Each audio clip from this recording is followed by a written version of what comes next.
Hello hand नमस्ते साथीहरु सबैले आजको भिडियोमा र आज हामी तपाईहरुको माझमा लिएर आएका छौं फाइन्ड रिप्लेस र हाइपरलिंक यसको बारेमा हामी सिक्ने छौं। फाइन्ड भनेको चाहिँ के हो र रिप्लेस कसरी गर्न सकिन्छ यसको बारेमा पनि सिक्ने छौं र सिलेक्ट सिमिलर सिलेक्ट पनि हामी सिक्ने छौं। यसको बारेमा चाहिँ आज सिक्नको लागि मैले बराबर गरे आरएनडी पोस्ट सुरु कस्तो बन्द गरेर यो इन्टर गर्नुभयो भने तपाईले यहाँ के लेखेको पाउनुहुनेछ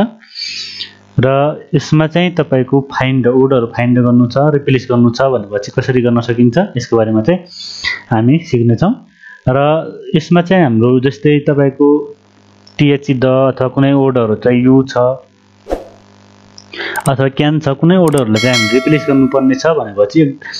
सबै ठाउँमा चाहिँ एकैचोटी हामीले फाइन्ड गर्न त सक्दैनौं। यसको लागि चाहिँ तपाईले फाइन्डमा क्लिक गर्नुपर्ने हुन्छ अथवा कन्ट्रोल एफ दबाउनु भयो भने यहाँ तपाईले पाउन सक्नुहुन्छ है साथीहरु। जस्तै मैले अब यसमा चाहिँ एकदमै राम्रो छ साथीहरु किनकि अब विन्डोज 19 हो यो के रे ओल्ड 19 हो साथीहरु। त्यही भएर चाहिँ यसमा चाहिँ एकदमै सजिलो छ यहाँनिर दिएको छ र तपाईले यहाँनिर के खोज्नुहुन्छ त्यो चाहिँ तपाईले यहाँ देखि अटोमेटिकली यहाँ सिलेक्ट भएको अब हेर्न सक्नुहुन्छ। जस्तै मैले टीएचई द लेखे अब टीएचई द चाहिँ कति ठाउँमा छ भने चाहिँ यसरी तपाईले हेर्न सक्नुहुन्छ र टीएचई द को ठाउँमा चाहिँ मैले अब फाइन्ड गरिसकेपछि मैले यसलाई रिप्लेस गर्नुपर्ने हुन्छ। रिप्लेस गर्नको लागि चाहिँ अब तपाईले के गर्नुपर्ने हुन्छ रिप्लेसमा क्लिक गर्नु होला।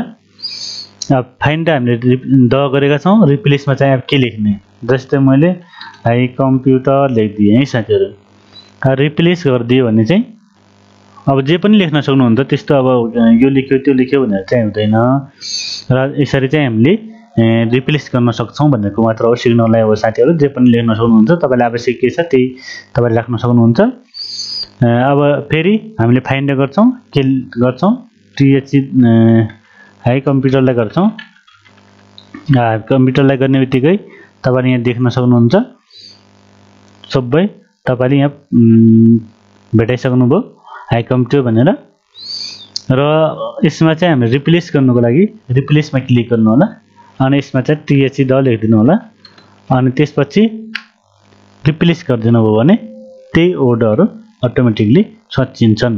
र कुनै बेला चाहिँ तपाईको के हुन सक्छ भन्दाखेरि चाहिँ ओर्डरहरु चाहिँ बाजिन गयो भनेपछि ओर्डरहरु चाहिँ मिल्न गयो भने चाहिँ त्यतिखेर चाहिँ तपाईलाई अलि मिस्टेक हुन सक्छ त्यो चाहिँ ध्यान दिनु होला साथीहरु।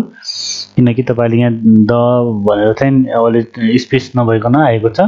र यसमा चाहिँ अलि प्रब्लम त्यस्तो हुन्छ। अब टीएचई जस्तै पहिले हामी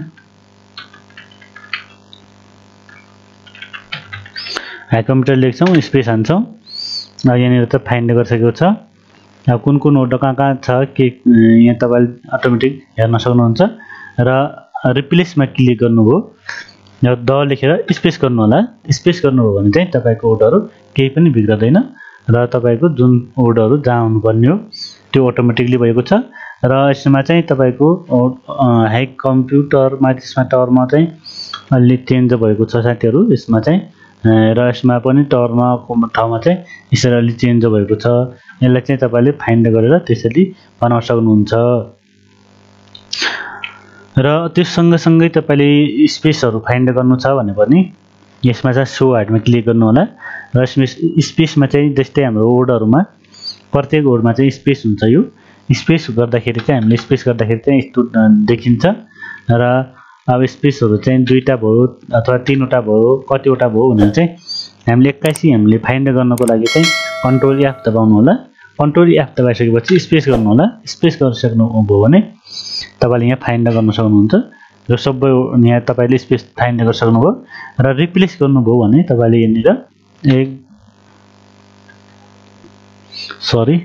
रिप्लेस गर्नुभयो भने अब यसमा चाहिँ हामीले फाइन्ड गरेको छैन है साथीहरु। अब फाइन्ड गरे रिप्लेसमा क्लिक गर्नुभयो यसमा चाहिँ 1 2 3 हाने 4 5 हाने भने हामीले रिप्लेस गर्न सक्छौं। फाइन्डमा यसरी राख्न सक्नुहुन्छ। यसमा चाहिँ हामीले यसरी फाइन्ड गरेर ओर्डरहरुलाई अलि रिप्लेस गरिसकेका छौं र यसमा चाहिँ तपाईले अलि टाढा टाढा देख्न सक्नुहुन्छ। र यसमा चाहिँ सो हाइटमा क्लिक गर्नु भएन भने तपाईले चाहिँ देख्न सक्नुहुन्न यो यसको लागि चाहिँ तपाईले सो हाइटमा क्लिक गर्नुपर्ने हुन्छ र यसलाई फेरि हटाउनको लागि फाइन्डमा क्लिक गर्नु होला 1 2 3 4 5 वटालाई फाइन्ड गर्नु होला कति काउन्ट गर्नु होला साथीहरु 1 2 3 4 5 गर्नु होला 5 गरिसकेपछि सबै सिलेक्ट हुन्छ र रिप्लेसमा क्लिक गरेर अब यसमा चाहिँ फेरि तल काट्नु होला सबै सिलेक्ट गरेर काट्दिनु होला नत्र डबल हुन्छ है फेरि साथीहरु अनि यसमा चाहिँ स्पेस हाल्नु होला त 1 2 3 4 5 हो अनि फाइन्ड हो सरी 1 2 3 4 5 अनि रिप्लेसमा क्लिक गर्नु होला किनकि त हटिरहेको छ भइरा छैन अनि तपाईको हुन सक्छ 7 छ भने 1 2 3 4 5 गर्नु होला फाइन्ड यसमा चाहिँ अनि त्यसपछि रिप्लेसमा एउटा थियो त्यही भएर चाहिँ हाम्रो अटोमेटिकली रिप्लेस भइसकेको छ यहाँनिर यसरी बनाउन सक्नुहुन्छ र यसलाई हटाउनको लागि यसमा क्लिक गर्नुभयो भने हटाउन सक्नुहुन्छ अनि यसमा चाहिँ सिमिलर वर्ड भने जस्तै मैले यसलाई सिलेक्ट गरे यसलाई बोल्ड गर्दिए यसलाई सिलेक्ट गरे बोल्ड गरे अब कन्ट्रोल बी गर्नु होला साथीहरु डबल क्लिक गर्नु भने सिंगल वर्ड तपाईको बोल्ड सिलेक्ट हुन्छ माउस डबल क्लिक गर्नुभयो भने ट्रिपल क्लिक गर्नु भने पुरै प्याराग्राफ हुन्छ अब यसरी ट्रिपल क्लिक भयो भने पुरै हुन्छ अब तपाईले जस्तै यनेर चाहिँ के हुन्छ भन्दाखेरि अब जुन बोर्ड छ इटालिक छ हैन अब यो वर्डहरु चाहिँ हाम्रो फाइन्ड गरेर हामीले यसलाई चाहिँ के गर्नुपर्ने हुन्छ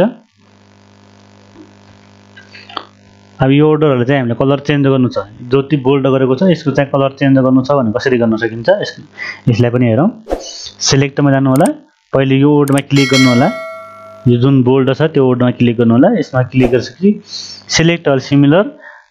फर्मेटिङ भन्नेमा क्लिक गर्नु होला सबै सिलेक्ट हुन्छ र यसमा गएर तपाईले फन्ट चेन्ज गर्न सक्नुहुन्छ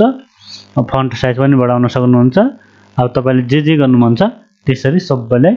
यहाँ बनाउन सक्नुहुन्छ है साथीहरु अब हेर्नुस् त सबै वर्डहरु चाहिँ हामीले एकै छिनमा कति ठुलो बनाएका छौं र अन्डरलाइन जे पनि गर्न सक्नुहुन्छ तपाईले यसरी बनाउन सक्नुहुन्छ र यसलाई हटाउनु छ भने क्लियर फर्मेटमा गएर तपाईले नर्मलमा बनाउन सक्नुहुन्छ यसरी चाहिँ तपाईले बनाउन सक्नुहुन्छ फाइन्ड रिप्लेस र आज हामी सिलेक्ट सिमिलरको बारेमा सिकेका छौं कन्ट्रोल गर्नु भने सबै सिलेक्ट हुन्छ साथीहरु थ्यांक यू सो मच अहिलेसम्म हेर्नुभयो र हाम्रो भिडियो कस्तो लाग्दैछ र अर्को भिडियो हामी मेलिङको महत्त्वको बारेमा पनि सिक्ने छौं त्यसको एकदमै इम्पोर्टेन्ट कुराहरु हामी सिक्ने छौं हजुरहरुले अहिलेसम्म हेर्दिनु भयो त्यसको लागि धेरै धेरै धन्यवाद र यस्तै भिडियोहरु हेर्नको लागि हाम्रो च्यानललाई सब्स्क्राइब गरिदिनु होला थ्यांक यू